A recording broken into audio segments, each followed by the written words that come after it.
I spent months watching every video I could find about the Laowa 10mm f2.8 0D lens for the Sony FE mount, before I finally pulled the trigger and purchased the lens, ready to use it on a daily basis. So now that I have this lens and I've been using it for about a month, almost 2 now, I'm going to share my thoughts and experiences that I haven't seen covered as well in other videos that were typically made by people who got to try it early. However, if you haven't been watching tons of videos about this thing like I have, it's the widest autofocus rectilinear lens you can get for a Sony full-frame camera. It's actually mind-blowing just how wide it is without giving too much of a fisheye look. It's currently on this camera, while still being able to thread on filters like this Freewell Magnetic ND. It definitely feels like there's a lot of distortion in the corners, but because it's rectilinear, it has to fit it in somehow. So is this considered distortion when my head looks like this in the corner? I don't know. But to me, that's kind of part of what you're getting with a super wide angle lens like this. If you're close up to it in the corner, of course, it's gonna look a little crazy. But if you're far away in the corner, it doesn't look so bad.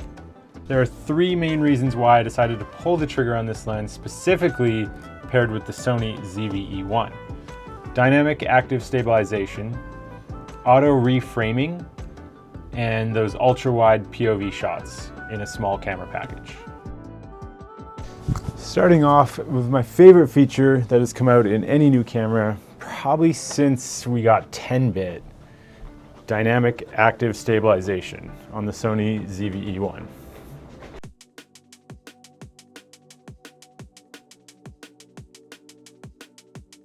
And no, this is not active stabilization like you get in almost all the Sony cameras, which crops in a little bit.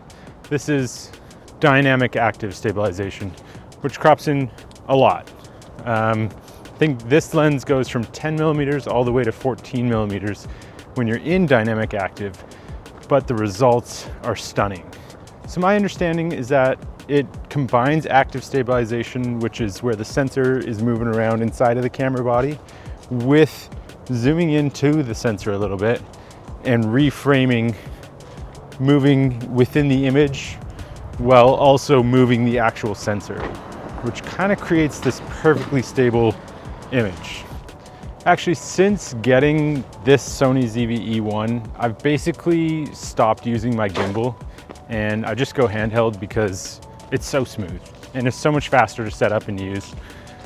So then when you partner that with the 10mm, I'm no longer restricted to not having that super wide angle lens, that 14mm focal length, which I personally love. Getting a chance to use it on some professional sets, I'm pretty surprised with how great it's been. As someone who loves to shoot handheld and go low profile, doing some social media content and events and street content, it's kind of perfect for that. All right, this is with no active stabilization at all. And this is with active stabilization, so it's cropped in just a little bit. Dynamic active stabilization here, which crops in quite a bit. So this is kind of the reason I wanted that super wide 10 in the first place. And this is with a Rokinon 14mm lens. And this is a 14 with dynamic active, which is part of the problem that I had, is you can't get wide enough when you have that dynamic active on. Which brings us to the next feature, auto framing stabilizer. This basically zooms into the sensor and then moves and tracks with you. And you can set your composition, so I have a proper amount of head height, and if I move around, it should keep that there. It does an okay job of this. However, my limited testing of this found that the footage just didn't look sharp enough. All right, this is another example that I thought I'd be using a lot. Is kind of working at my bench, I can move around, I can just be natural, don't have to worry about where the camera is or the angle. And it's such a cool idea to make this engaging camera movement. I'm excited about the concept of this feature, and I'm hopeful maybe that Topaz Labs can clean it up. So will I be using this in the future? We're gonna find out in the edit.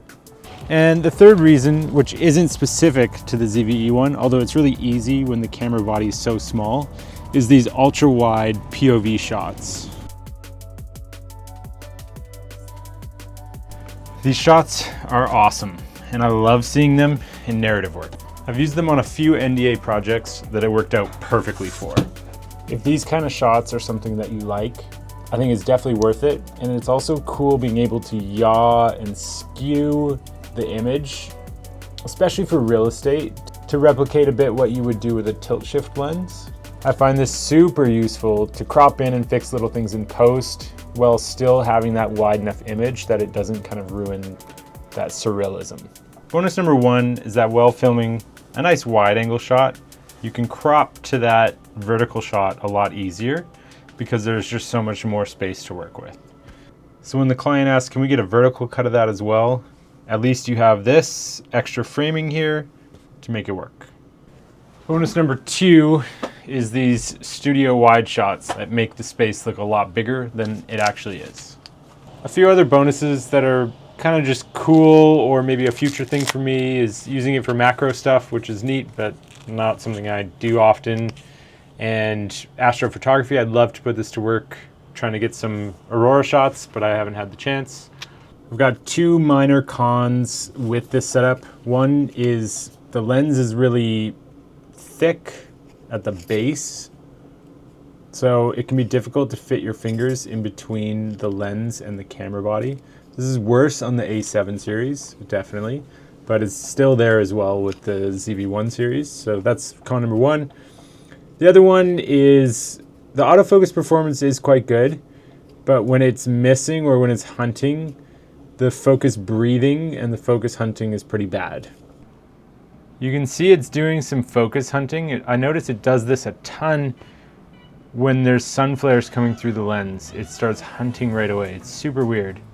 And then you can see it on the side, it does it. You'll notice it. I feel like the hunting is definitely less noticeable without dynamic active stabilization on. At the end of the day, the full super wide is just mind-blowingly wide. It just struggles with revealing that sun, and then the focus thing. That's probably my biggest con to this lens that I've found so far. But it's kind of a unique, like, how often are you doing that? But other than that, so far, no buyer regrets, and I'm gonna keep using it. All right, I'll see you guys next time.